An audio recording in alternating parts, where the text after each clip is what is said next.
Hello, xin chào các bạn đã quay trở lại với kênh YouTube Review 5 phút. Ở cuối tập 125, sau khi Vương Lâm trở về luyện hồn bộ lạc bế quan tu luyện, tra khỏi Diêu Tích Tuyết, anh ấy đã biết sự thật về động phủ của Thanh Lâm Tiên Đế. Thời gian qua đi, không lâu sau, Vương Lâm đã rời khỏi bảo tháp ở chiến trường Viễn Cổ và đi đến một đồng bằng trống trải cách bộ lạc ngàn dặm. Tại đây, hắn ném khu thú quyển ra và bấm pháp quyết gọi Xạ Thần Sa xuất hiện. Vừa thấy Vương Lâm, con thú kia liền lao tới như một tòa núi nhỏ. Vương Lâm lạnh lùng nâng tay phải, vẽ một đạo huyết phù màu đỏ rồi bắn thẳng vào mi tâm con thú đang giãy giụa. Sau đó, anh ấy quát lớn, đạo phong ấn thứ nhất, mở. Lời vừa dứt, sức mạnh của hồn thú lập tức bùng nổ, khí tức tăng vọt, nó vùng dậy, há cái mồm định nuốt chửng Vương Lâm. Không hề nao núng, Vương Lâm tát một cú cuồng phong khiến nó bay ra xa, sau đó, hai tay tiếp tục vẽ hai đạo huyết phù trên hư không. Khi toàn bộ khắc quang chui vào trong mi tâm của con hung thú kia, nó liền rung chuyển dữ dội, bộc phát khí thế để giao chiến. Khi thấy khí thế của con thú đạt tới đỉnh điểm, Vương Lâm chớp thời cơ hét lớn, đạo phong ấn thứ hai, mở. Dứt lời, bầu trời nổ vang, lôi địa từ hư không giáng xuống liên tiếp, bao bọc con thú thành một quả cầu khổng lồ. Từ bên trong, một con lôi thú xuất hiện, Vương Lâm nhanh tay ấn đạo huyết phù thứ tư vào mi tâm, biến nó thành nô bộc của Xạ Thần Sa. Xong xuôi, Vương Lâm suy nghĩ một chút rồi liền rời đi. Trong khi Vương Lâm đang thu phục Xạ Thần Sa, một bóng đen quỳ gối trước tòa thành, báo cáo với một lão già thấp bé, được gọi là lão tổ, nói: thuộc hạ thăm kiến lão tổ, đã tra rõ vị trí của Vương Lâm mất tích ở quận đô thành Cổ Yêu 20 năm trước. Sứ giả Cổ Yêu sao? Tốt, phái 3 tiểu đội lại, mang thêm một tiên vệ đi qua, bắt giữ người này cho ta. Nghe vậy, bóng đen kia lập tức gật đầu rồi biến mất. Khi tên kia đi, lão già mới lẩm bẩm, tên này nếu dạy dỗ thật tốt sẽ tăng thêm một tiên vệ cho ta, chỉ cần hắn không đạt tới vấn đỉnh, tiên vệ kia đủ sức bắt. Lời vừa dứt, cảnh tượng cũng liền biến đổi. Bây giờ, Vương Lâm đã trở lại tháp đen tràn ngập ma khí và những hình thù kỳ dị. Trong lúc đó, Nam Chính đang ngồi tịnh tu thì bất ngờ có một đám người đi tới. Rất nhanh, bọn chúng đã bị pháp trận bên ngoài luyện hồn bộ lạc ngăn cản lại. Thế nhưng, bọn chúng không sợ hãi. Dưới sự điều khiển của một tên cầm đầu trong đám tu sĩ kia, lần lượt từng người đã tiến về phía trước và bắt đầu công kích trận pháp. Chẳng bao lâu sau, dưới sự công kích quyết liệt từ đám người lạ mặt kia, màn chắn trận pháp rốt cuộc cũng xuất hiện một lỗ hổng. Ngay lập tức, đám người này liền phóng người vào bên trong bộ lạc và tiến thẳng về phía tòa tháp nơi Vương Lâm đang ngồi. Thấy mấy tên này, Vương Lâm liền cất tiếng hỏi: các vị đạo hữu mang theo sắc khí mà đến, không biết vương bộ đã đắc tội gì? Đáp lại, mấy tên kia oai phong nhìn về phía Vương Lâm quát: Vương Lâm, quỳ xuống tiếp nhận pháp chỉ của tiên tổ cho ngươi gia nhập liên minh. Nghe vậy, Vương Lâm đang cầm chén trà trong tay lạnh lùng hỏi lại: cái gì? Mấy tên liên minh tu sĩ các ngươi cũng xứng hỏi ta câu này sao? Thanh âm Vương Lâm vừa dứt, mấy tên tu sĩ kia sắp mặt liền nhăn lại. Ngay lập tức, một tên sứ giả liên minh dẫn đầu ra tay. Thân hình hắn bay lên không trung, theo bàn tay hắn ta kết ấn, một hư ảnh khổng lồ vàng rực liền hiện ra đứng sừng sững giữa trời. Sau đó, trên miệng giọng nói cao ngạo vang lên quát: kẻ khinh nhường tiên, hình thần câu diệt. Lời này vừa dứt, trên tay thân ảnh khổng lồ kia lập tức hiện ra một cây rìu nặng tượng ngàn cân. Tiếp theo, cầm rìu vung lên, người khổng lồ kia liền bổ thẳng xuống đầu Vương Lâm. Chứng kiến công kích lao đến, Vương Lâm chẳng thèm đếm xỉa. Anh ấy chỉ khẽ nhấc tay lên không trung, một luồng năng lượng kinh người lập tức phá tan lưỡi rìu đang bổ xuống, đồng thời trên miệng quát: xuống dưới cho ta. Chỉ trong nháy mắt, hư ảnh khổng lồ của gã kia tan vỡ, hắn ta bị một lực lượng khổng lồ kéo tuột từ trên không xuống, nện thẳng xuống đất và bị Vương Lâm nhanh chóng dùng cấm chế phong tỏa toàn bộ kinh mạch. Chứng kiến sức mạnh áp đảo đó, tên sứ giả áo vàng sợ hãi lẩm bẩm: tiền bối hiểu lầm, đây là hiểu lầm. Thế nhưng ở phía sau hắn ta, Tôn Vân Sơn, một người quen cũ của Vương Lâm, đã lập tức vạch trần quát: Vương huynh, bọn họ mục đích chuyến đi này là muốn bắt giữ ngươi. Nghe vậy, Vương Lâm chỉ tùy ý phất tay, một luồng gió mạnh ập tới khiến cơ thể tên áo vàng tan xác ngay lập tức, nguyên thần của hắn bị màn sương đen trên trời nuốt chửng.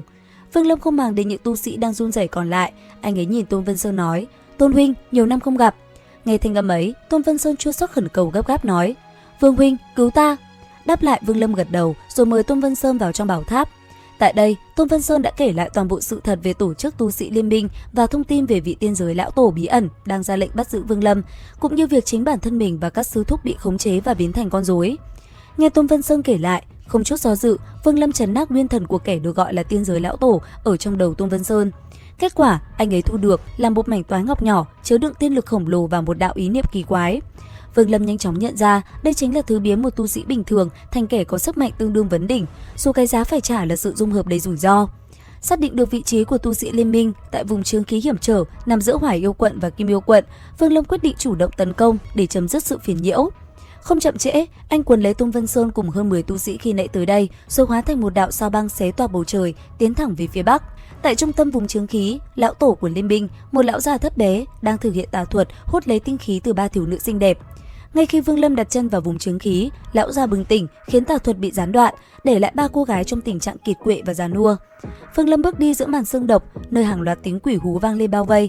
Với vẻ mặt lãnh đạm, anh ấy khinh bỉ thuật điều khiển hồn phách của đối phương và thi triển thần thông hồn tuyền. Hai tay bấm quyết, Vương Lâm tạo ra một cơn lốc xoáy khổng lồ, hút sạch toàn bộ chứng khí tích tụ vạn năm vào lòng bàn tay. Chỉ trong chớp mắt, vùng đất vốn bị sương mù che phủ bấy lâu lần đầu tiên lộ ra dưới ánh mặt trời, mở đường cho cuộc đại chiến cuối cùng với vị lão tổ bí ẩn. Tiếp theo, sau khi dẹp tan màn chứng khí, Vương Lâm tiến về tòa thành trắng, nơi hơn trăm tu sĩ đang lơ lửng trong sự kinh hãi. Trong đám người đó, một đệ tử của Thiên Vận Tông nhận ra Vương Lâm và không khỏi bàng hoàng. Hắn nhận thấy ở Vương Lâm một khí thái thông dong, tự tin của một bậc tông sư đã chân chính nắm giữ đạo của riêng mình, một cảnh giới mà ngay cả những tu sĩ vấn đỉnh cũng khó lòng đạt tới. Đến đây, Vương Lâm lạnh lùng ra lệnh, tránh đường. Nghe được tiếng quát, đa số tu sĩ đều kinh sợ lùi lại, duy chỉ còn một thanh niên cậy thế lão tổ định quát tháo, nhưng chưa kịp dứt câu đã bị ánh mắt thực chất hóa sát ý của Vương Lâm đâm trọng thương, phải hộc máu lùi lại. Một con đường thẳng tắp dẫn vào tòa thành được mở ra.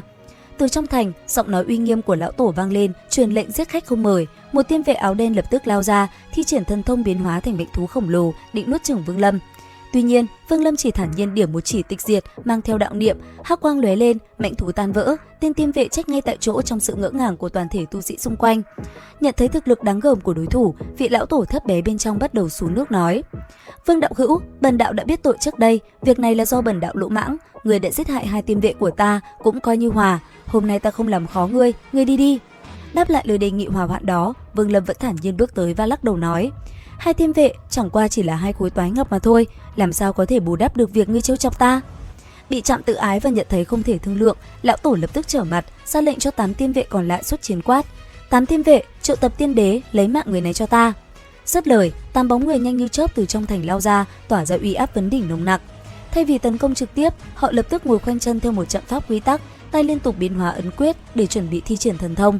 Thế nhưng đối diện với họ, Vương Lâm vẫn giữ vẻ mặt lạnh lẽo, đứng trước trận thế của 8 kẻ mạnh nhất dưới trường lão tổ mà không hề nao núng. Còn 8 vị tiên vệ, họ cùng lúc thi triển ấn quyết, tiên lực từ cơ thể họ dung hợp quỷ dị, tạo nên một hư ảnh tiên bào trung niên uy nghi, tay cầm thanh trường kiếm xanh toát ra tiên uy, khiến các tu sĩ xung quanh phải quỳ lạy. Lão già thấp bé đắc ý tuyên bố mình là người tiên giới, nắm giữ tiên thuật chân chính để uy hiếp Vương Lâm.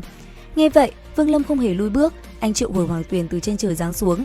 Khi hư ảnh tiên đế chỉ kiếm về phía trước, một áp lực khủng khiếp đè nặng khiến đạo tâm người thường có thể sụp đổ, nhưng Vương Lâm nghịch thiên tu hành vẫn cứng rắn bước tới. 8 tiên vệ bị phát kiệt sinh mệnh lực và tiên lực, phun máu để gia trì cho hư ảnh, khiến đôi mắt tiên đế trở nên linh động.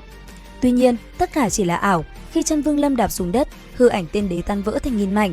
Anh đương theo luồng hoàng tuyền xuyên qua thân thể 8 tiên vệ, khiến chúng sụp đổ hoàn toàn và thu lấy 8 khối toái ngọc. Phẫn nộ vì bị mất đi lực lượng nòng cốt, lão già thấp bé lao ra khỏi tòa thành đã sụp đổ, phun ra tiên khí để triệt tiêu tịch diệt chỉ của Vương Lâm. Vương Lâm lập tức nhận ra đây chính là tiên lưa mà anh từng gặp trước đây.